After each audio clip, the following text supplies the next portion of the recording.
आज स्वास्थ्य अभियान में हम किस तरह से मुद्राओं में बैठ के ओम नमस्कार ओम का उच्चारण करते हैं, तो हम किस तरह से सिद्धासन में या सुखासन में या पद्मासन में बैठ के उसके बाद जो है ज्ञान मुद्रा क्या होता है कि हम अपने जो तर्जनी उंगली होती है, तर्जनी उंगली और जो है अंगूठे के सबसे ऊपर वाला मूल वाला भाग को एक दूसरे से लगाते हैं।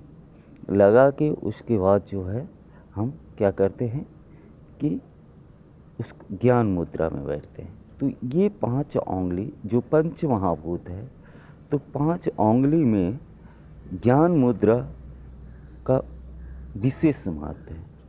तो ज्ञान मुद्रा हम इस तरह से अपने अंगूठे और तर्जनी उंगली दोनों के मूल में लगा के उसके बाद हम सिद्धासन में या सुखासन में या पद्मासन में बैठते हैं।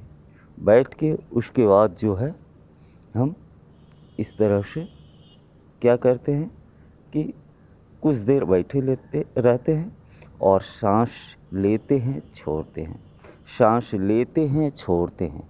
जो प्राणवायु है, प्राणवायु को हम अपने अंदर लेते हैं, उसके बाद छोड़ते हैं। प्राणवायु को अपने अंदर लेते हैं, छोड़ते हैं। तो प्राणवायु को जब लेते हैं, छोड़ते हैं, तो मेरे शरीर के अंदर एक अद्भुत प्रतिक्रिया होती है। मेरे शरीर के अंदर जो प्राणवायु आती है, जाती है, तो जो दूषित वायु है, जो कार्बन डाइऑक्साइड है, वो शरीर से निकलती है। उसके बाद जो है ऑक्सीजन शरीर के अंदर प्रवेश करती है।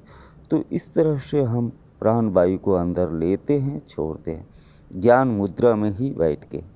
तो इससे मेरे शरीर के अंदर अद्भुत प्रतिक्रिया होती है और मेरे शरीर में एक अद्भुत एनर्जी उत्पन्न होती है और हम एनर्जी का अनुभव करते हैं। तो इस तरह से हम प्राणवायु को लेते हैं, छोड़ते हैं, लेते हैं, छोड़ते हैं। और ज्ञान मुद्रा के ही क्रम में, ज्ञान मुद्रा में हम जब बैठे रहते हैं, तो मेरे शरीर के अंदर एक अद्भुत, मेरे मानसिक संतुलन, मेरे मस्तिष्क में एक अद्भुत संतुलन होता है और उस संतुलन को हम अनुभव करते हैं और ओम का उच्चारण करते हैं।